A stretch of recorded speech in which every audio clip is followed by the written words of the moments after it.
골로새서 3장 12절부터 17절까지 있는 말씀 우리 함께 보겠습니다.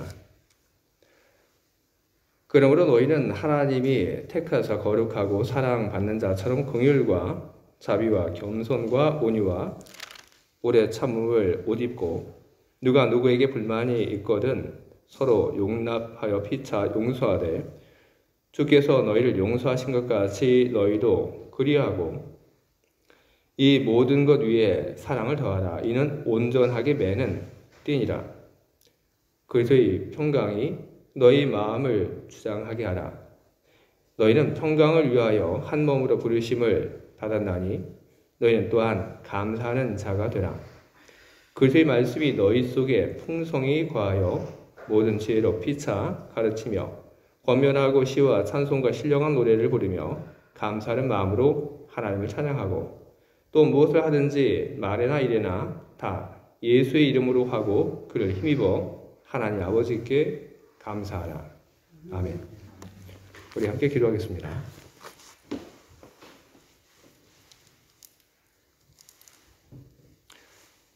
하나님 아버지, 우리들 가운데 머물러 계심을 우리들이 믿고 우리 하나님께 감사를 드립니다. 세상에 어느 누가 하나님의 그 발걸음을 멈춰 세울 수가 있겠습니까? 하나님을 예배하는 우리 모습을 하나님께서 드러나보시고 기꺼이 하나님의 발걸음을 멈추시고 우리와 함께하고 계십니다. 그 하나님을 믿고 하나님을 향하여 우리들은 힘써 예배합니다. 예배하는 내내 우리를 돌봐주시고 우리가 하나님의 거룩한 기운 아래 머물러 있을 수 있도록 하여 주시옵소서. 기쁜 마음으로 그리고 감사한 마음으로 하나님을 예배하는 중에 이제 하나님이 우리들에게 주시는 말씀을 함께 나누고자 합니다. 이 말씀을 우리들이 잘 듣고 나누고 기억하며 한 주를 살아가게 하여 주시옵소서. 예수 그리스도의 이름으로 기도합니다. 아멘.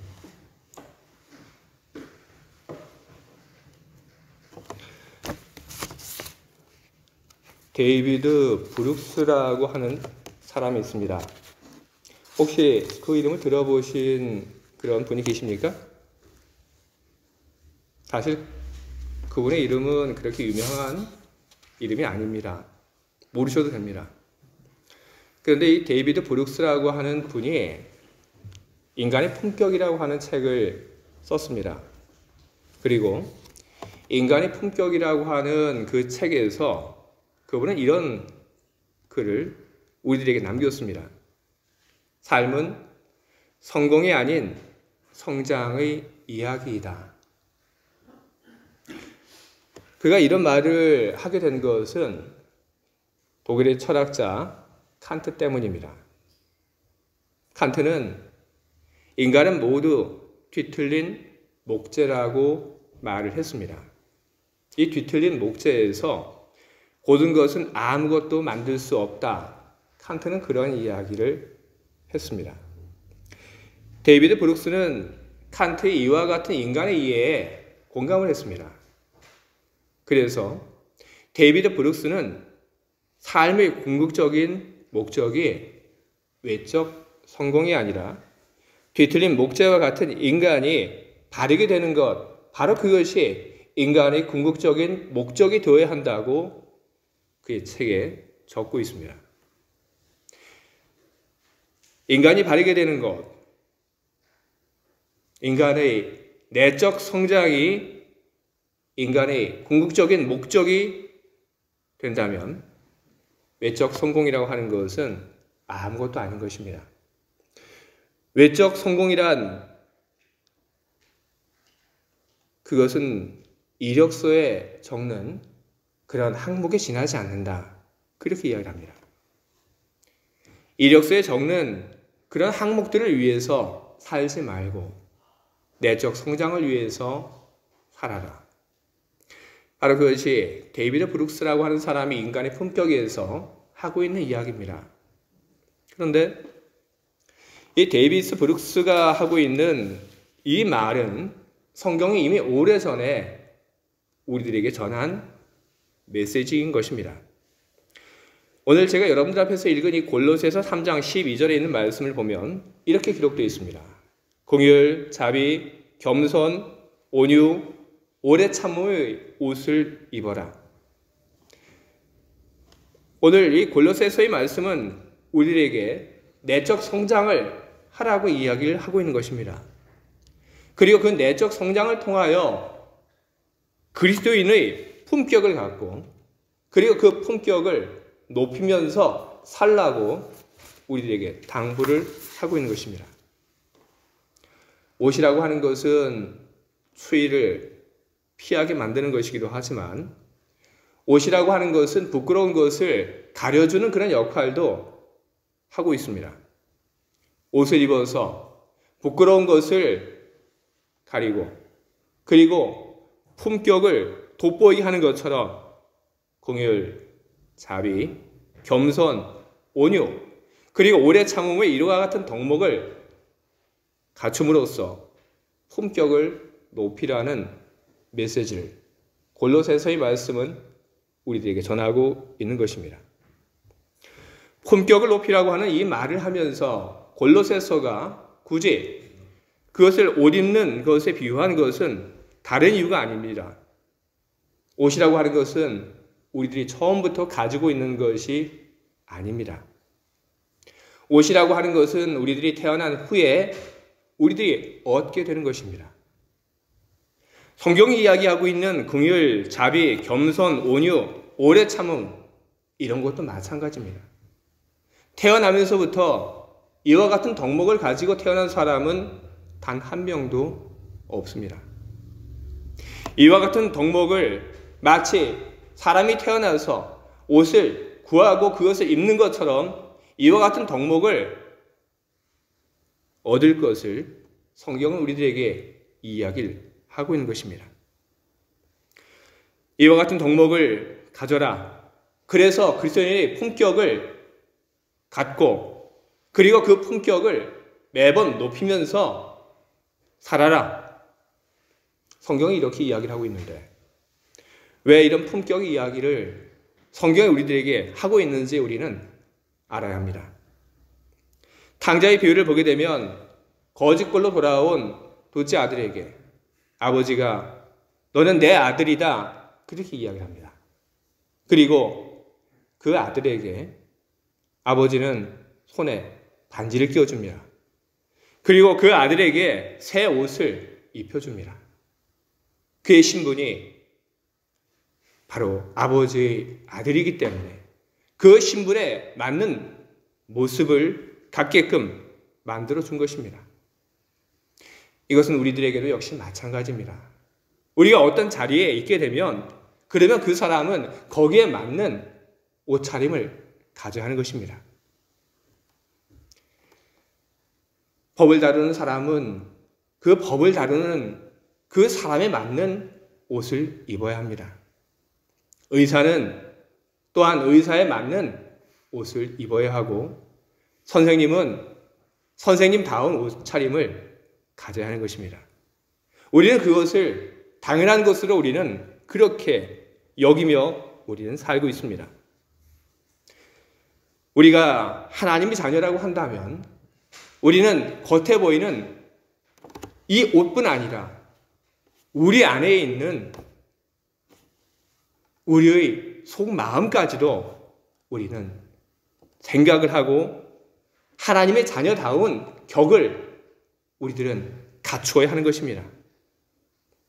그리스도인의 품격을 갖는 것, 높은 품격을 우리들이 갖기 위해서 노력을 하는 것, 여러분 그것은 선택이 아닙니다.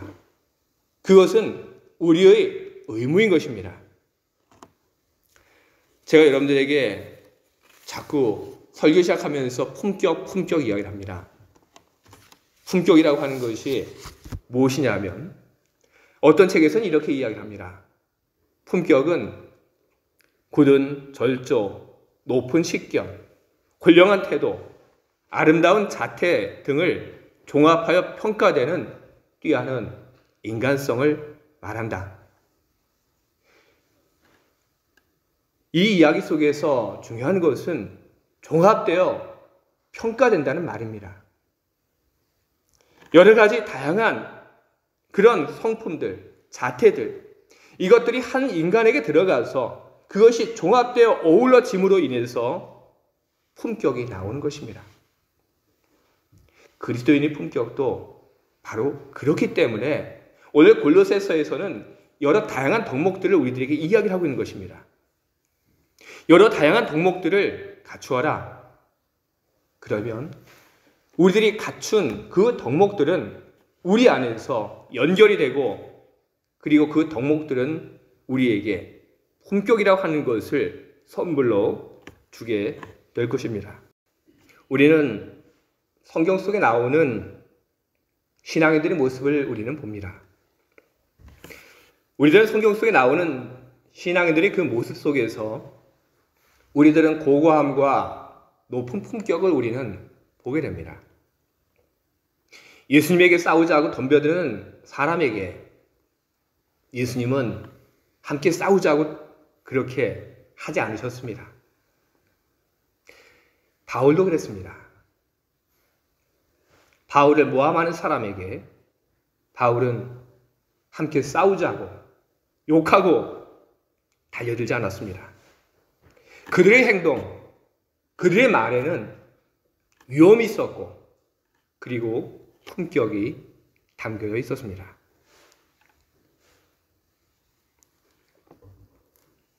품격이 만들어지면 품격은 여러분 사람의 행동을 지배합니다. 성경에는 품격이 행동을 어떻게 지배하는지에 대해서 이야기를 합니다. 누가 누구에게 불만이 있거든 서로 용납하여 피차 용서하되 주께서 너희를 용서하신 것 같이 너희도 그리하고. 품격이 있는 믿음의 사람은 이렇게 합니다. 용납하고 용서하며 그렇게 살아가는 것입니다. 로마의 철학자 키케로는 의무에 대하여에서 이익과 미덕이 충돌할 때 무엇을 우선시할까 하는 그런 물음을 하게 됩니다. 선한 사람이라고 하는 그 칭호와 명성을 포기하고 과연 얻을 만한 그런 이익이 세상에 존재할까? 키케로는 그렇게 묻고, 그리고 바로 이어서 대답을 합니다. 선한 사람이라고 하는 그 칭호와 명성을 포기하고 얻을 만한 값어치 있는 것은 세상에 없다. 하나도 없다. 그는 그렇게 이야기했습니다. 품격이라고 하는 것이 어떻게 만들어지는 것인지 우리가 안다면 키케로의 그 말을 우리는 쉽게 이해를 할 수 있습니다. 그리스도인의 품격을 만드는 것은 무엇입니까? 그리스도의 품격은 어디서 갑자기 뚝 떨어지는 것이 아닙니다. 그리스도의 품격은 단시간 노력함으로 인해서 얻어지는 것 아닙니다. 그리스도의 품격은 매일매일 노력하고 자기 자신과 싸운 그 후에 얻어지는 것입니다. 긍휼, 자비, 겸손, 온유, 오래 참음. 바로 이것을 위해서 자기 자신과 싸우는 싸움을 매일매일 해나가야 하는 것입니다. 그러면 이와 같은 덕목만 가지면 충분한 것인가? 오늘 골로새서의 말씀의 그 뒤를 보게 되면 이와 같은 덕목들 이외에 또 다른 덕목들이 나옵니다. 사랑, 평화, 그리고 감사가 또한 필요하다. 결국 골로새서가 하고 있는 이 말씀은 무엇입니까? 여러 가지 선한 덕목들을 갖추라는 것입니다. 그리고 몇몇 덕목들을 갖춘 후에 그것이 다 되었다고 생각하지 말고 계속해서 자기 자신을 성장시키는 일을 위해서 끊임없이 노력하면서 살아가라. 그 이야기를 하고 있는 것입니다. 매일매일 나 자신과 싸우며 내 안에 선한 성품이 자리 잡도록 그렇게 애쓰면서 살아가는 것. 여러분, 이것은 무척 고된 일인 것입니다. 그 고된 일을 할 때 주님을 바라보고 힘내고 방향성을 잡고 주님의 주시는 그 힘을 받아 그 일을 계속해 나가라고 성경은 오늘 우리들에게 이야기를 하고 있는 것입니다. 이렇듯 선한 성품을 자기 안에 정착시키기 위해서 매일매일을 싸워왔던 그 사람이 1년, 2년 그 이상의 시간을 그 선한 성품을 쌓고 그리고 그것을 지키기 위해서 살아왔던 그 사람이 돈 몇 푼에 이것을 바꿀 수가 있겠습니까? 그럴 수 없습니다. 자기 자신과 싸워서 얻은 이 선한 성품, 그 아름다운 영혼, 그것과 맞바꿀 만한 것은 세상에는 없습니다. 오늘 우리는 성경이 우리들에게 무엇을 원하는지 우리는 들어야 하는 것입니다. 성경이 우리들에게 원하는 것, 그것은 성공이 아닙니다. 성공이 아니라 성장을 성경은 우리들에게 이야기를 하고 있는 것입니다. 하나님께서 여러분의 성공을 위해서 일하십니까? 예수 그리스도께서 여러분의 성공을 위해서 일하고 계십니까?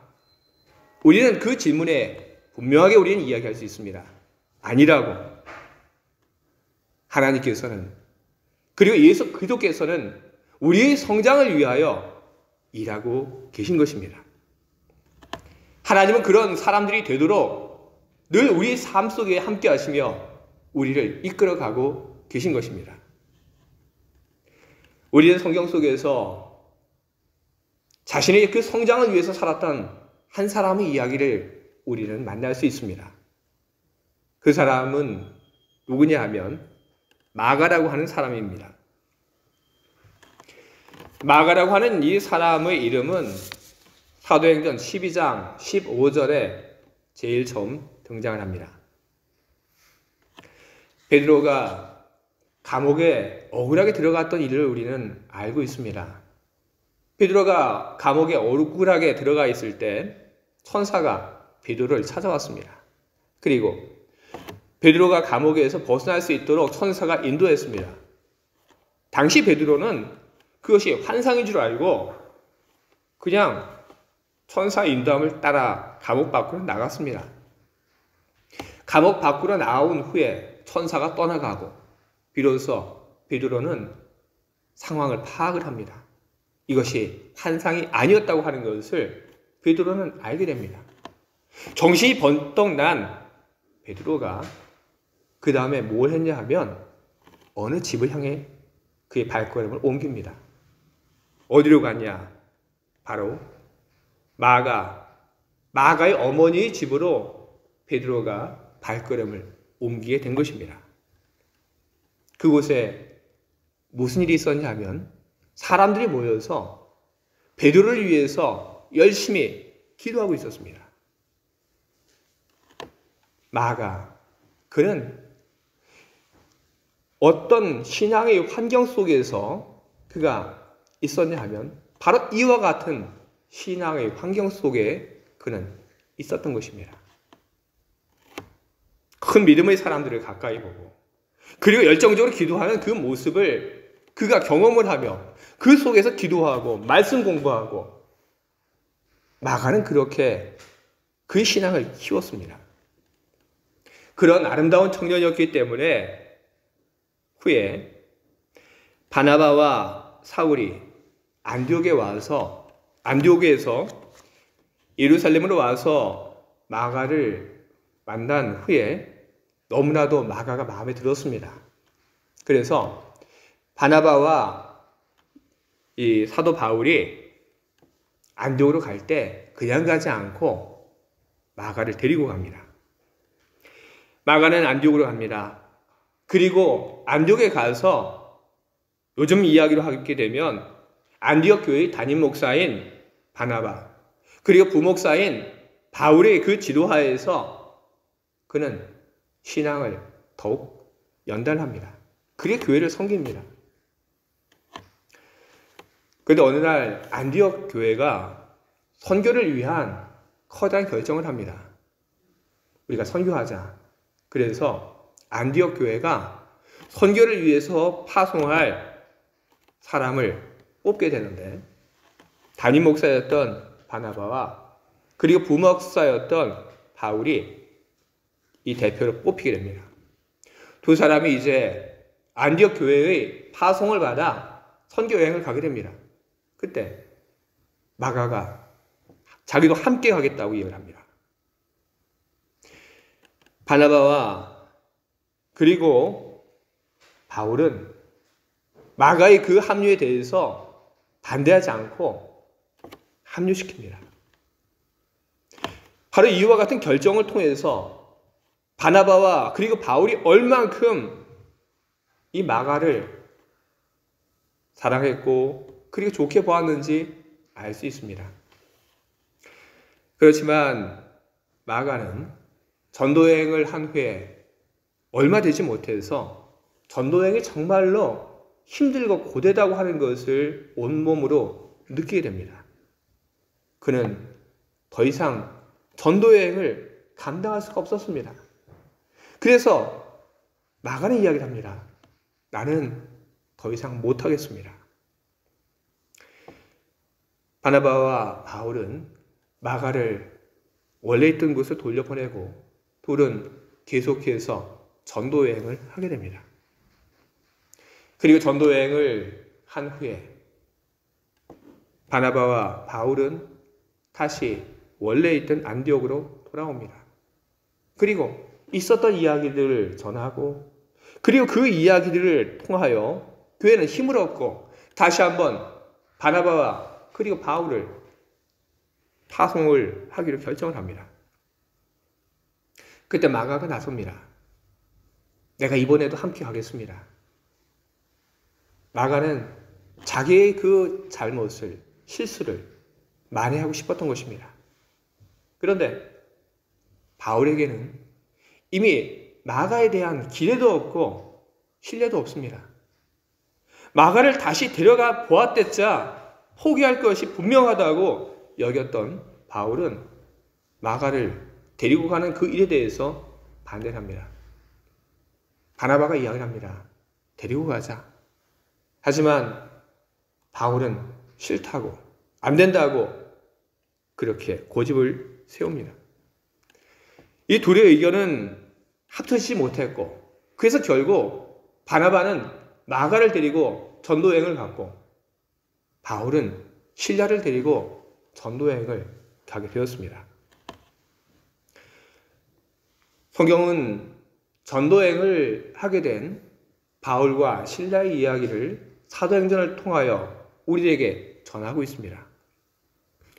하지만 바나바와 마가가 전도여행을 해서 어떤 일을 겪게 되었는지에 대해서 성경은 우리에게 그 어떤 이야기도 해주고 있지 않습니다. 모릅니다. 그러나 그 전도여행 이후에 성경 속에서 우리는 마가라고 하는 이름을 우리는 다시 한번 우리는 보게 됩니다. 골로새서 4장 10절을 보게 되면 바울이 그의 편지에 이렇게 적고 있습니다. 나와 함께 갇힌 아리스다고와 바나바의 생질 마가가 감옥에 갇혔습니다. 왜 갇혔습니까? 복음을 위해서 일을 하다가 그게 감옥에 들어와 사도 바울과 함께 감옥에 있는 것입니다. 디모데후서 4장 11절은 또 이런 이야기를 하고 있습니다. 누가만 나와 함께 있느니라. 내가 올 때에 마가를 데리고 오라. 그가 나의 일에 유익하니라. 사도 바울이 마가가 와줬으면 좋겠다는 그 이야기를 하고 있습니다. 예전에 마가 하면 고개를 가로지었던 바울이 마가를 필요로 하고 있습니다. 빌레몬서 1장 24절을 보게 되면 바울은 이런 글을 쓰고 있습니다. 또한 나의 동역자 마가, 아리스타고, 데마, 누가가 문안하느니라. 바울은 마가에 대해서 나의 동역자라고 이야기를 하고 있습니다. 사도 바울만 마가에 대해서 이런 좋은 이야기를 하고 있는 것은 아닙니다. 베드로전서 5장 13절을 보게 되면 사도 베드로가 마가에 대해서 한 말이 있습니다. 택하심을 함께 받은 바벨론에 있는 교회가 너희에게 문안하고 내 아들 마가도 그러하느니라. 베드로가 마가에 대해서 내 아들이다 그렇게 이야기를 하고 있습니다. 여러분 어떻게 된 것입니까? 우리는 그 답을 우리는 분명하게 알고 있습니다. 전도 여행을 하다가 그 전도 여행을 끝까지 하지 못했던 그 마가가 그 후에 그의 내면을 성장시키기 위해서 끊임없이 노력을 했기 때문에 그래서 그가 후에 이렇듯 많은 사람의 사랑을 받는 믿음의 사람으로 다시 서게 된 것입니다.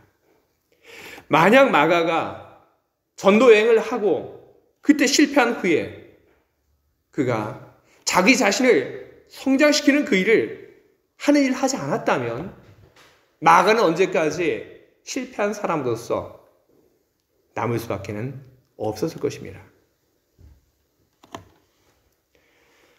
우리는 성경 속에서 자기 자신을 성장시키지 못한 사람들도 우리는 보게 됩니다. 압살롬, 그는 자기 아버지 다윗에 대해서 반역을 일으킵니다. 그리고 그의 아버지를 죽이려고 합니다. 어떻게 이런 일들이 일어날 수 있습니까? 이스라엘 백성들은 광야에서 모세를 비난합니다. 그리고 그를 궁지에 몰아넣었습니다. 모세가 이집트에서 이스라엘 백성들을 위해서 한 일이 무엇입니까? 그는 생명을 걸고 이스라엘 백성들이 그 해방을 위해서 하나님의 말씀을 전하기 위해서 그는 할 수 있는 모든 일을 다했던 사람입니다. 하지만 광야로 나간 이스라엘 백성은 모세에게 등을 돌렸습니다. 그 외에도 성경에서 우리는 하나님의 은혜를 잃어버린 수없이 많은 사람들을 우리는 보게 됩니다. 하나님께서 먹을 것과 마실 것을 주시고 하나님께서 늘 자유와 그리고 천국에 대한 그런 꿈을 주셨음에도 불구하고 하나님에 대해서 원망하고 그리고 불만을 품고 있는 사람들을 우리는 많이 보게 됩니다. 어떻게 이런 일들이 일어날 수 있는 것입니까? 바로 하나님을 사랑하려고 하는 그런 노력이 없었기 때문에 그런 것입니다.